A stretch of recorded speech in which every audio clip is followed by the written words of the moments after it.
अब जब केपी शर्मा ओली भाग गए हैं यहाँ से, आपको क्या लगता है किस तरीके का नेता यहाँ पर होना चाहिए? मोदी जैसा यहाँ पे होना चाहिए। वो इंडिया का मोदी है ना, मोदी जैसा सरकार होता तो यहाँ पे पूरा थोड़ा कुछ आगे जाता नेपाल भी। सबसे पहली जो मुख्य मांग रखी गई है वो ये है कि साहब की भारत को हिंदू राष्ट्र, नेपाल को हिंदू राष्ट्र घोषित करें। ये जो एहतजाज है इसके अंदर मेजरली नौजवान, खुद वो नेपाल मोदी जैसे नेता की डिमांड कर रहा है बॉस। वीडियोस कुछ एक निकल कर आ रही हैं नेपाल से, जहां पर वो कह रहे हैं they want government like Modi. Now this is the positive development that I seen. जिस तरह से नेपाल में हुआ और जनरेशन जी ने हुकूमत का तख्ता उलट दिया, वो एक तब्दीली ले आए, पाकिस्तान में ऐसा क्यों नहीं होता? पाकिस्तान में इसलिए नहीं हो सकता कि पाकिस्तान में ऑलरेडी आर्मी ही कर रही है, सब कुछ आर्मी के ही कंट्रोल में है। ये दो तस्वीरें मैं स्क्रीन पे पेश करने जा रहा हूं, जरा देखिए कि हमारा लीडर चाइनीज प्रेसिडेंट से कैसे मिल रहा है और इंडियन प्राइम मिनिस्टर की सूरत अहवाल क्या है।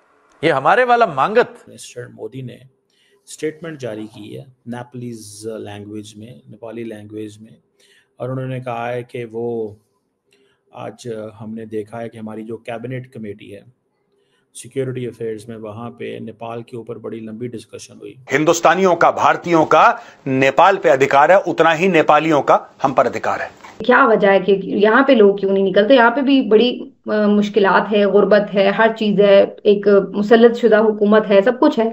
क्यों फिर लोग इस जुल्म को बर्दाश्त कर रहे हैं?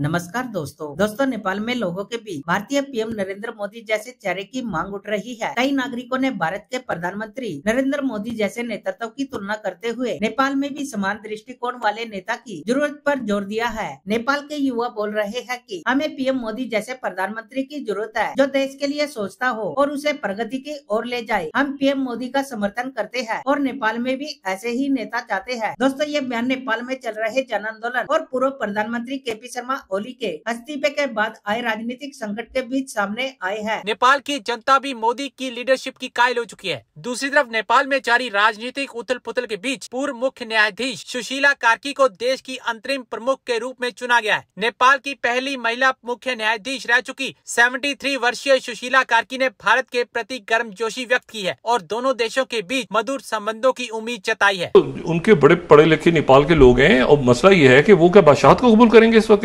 ये तो इसके बाद ये बच्चा हो, तो वो अब एक अजीब सूरत हाल डेवलप हो गई है।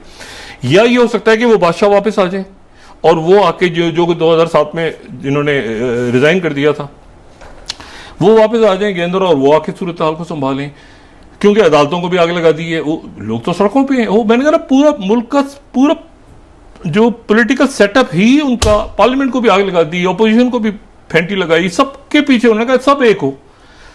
अच्छा, फिर पुलिस के दरमियान में काबू पाने में नाकाम है। ये इतनी तेजी से हुआ। मुझे ऐसा लगता है कि भारत को इस वक्त जितनी भी पार्टी है वहां पे सबके साथ एंगेज करना चाहिए। एक मैं आपको बात बता दूं, आप बोलेंगे मेजर साहब आप इमोशनल हो रहे हैं, आप इमोशनल हो रहे हैं। बात इमोशन की नहीं है, बात इमोशन की नहीं है दोस्तों। बात यह है कि हमारा नेपालियों के साथ रिश्ता है और वो रिश्ता आपके और मेरे कहने ना कहने से उस रिश्ते पर फर्क नहीं पड़ता। वो है तो है, ठीक है। जितना हमारा हिंदुस्तानियों का, भारतीयों का नेपाल पे अधिकार है, उतना ही नेपालियों का हम पर अधिकार है। आपको एक बात पता है, the chief of army staff of the Indian army is the honorary chief of army staff of the Nepalese army, and the chief of army staff of the Nepalese army is the honorary chief of army staff of the Indian army. Pashupatinath है वहां पे, सीता मां का घर है वहां पे। We cannot allow Nepal to become the playground of the Chinese and the Americans. Nepal is sovereign territory. Nepal की अपनी संप्रभुता है और ये भारत की जिम्मेदारी है, भारत की रिस्पॉन्सिबिलिटी है कि दुनिया भर को बताए कि Nepal is a sovereign country. वहां पे कोई इंटरफियर नहीं कर सकता, कोई इंटरफियर नहीं कर सकता। नेपाल का फ्यूचर वो होगा जो नेपाली लोग डिसाइड करेंगे। That's it. नेपाल जहां फौज ने कभी मार्शल लॉ नहीं लगाया, वहां कोई मॉडल, कोई कॉन्सेप्ट नहीं है फौज के जहन में मार्शल लॉ का। वहां पर दर हकीकत 1814 और 1816 के दरमियान में जब ब्रिटिश ईस्ट इंडिया कंपनी हमला करती है नेपाल को फतह करने के लिए, तो गुरखास लड़ते हैं, कट मरते हैं और वो 2-2.5 साल की लड़ाई है, उसके नतीजे में ब्रिटिश इस चीज़ पे कन्विंस होते हैं कि नेपाली दुनिया के बेहतरीन फाइटर हैं उस खत्ते में। उसके बाद से वो ट्रेडिशन शुरू होता है जहां गुरखा रेजिमेंट्स खड़ी की जाती हैं और आज तक ब्रिटिश आर्मी जो है, इंडियन आर्मी जो है, वो गुरखास को रिक्रूट करती है, उसकी रेजिमेंट्स एग्जिस्ट करती हैं। ये अंग्रेज़ों के ज़माने का ट्रेडिशन है, अर्ली 19th सेंचुरी का। और वो जो रेमिटेंसेज आती हैं वो नेपाल की इकोनॉमी के अंदर बहुत बड़ी एक कॉन्ट्रीब्यूशन होती है। So Nepal is a creation of the military conflict, independent Nepal.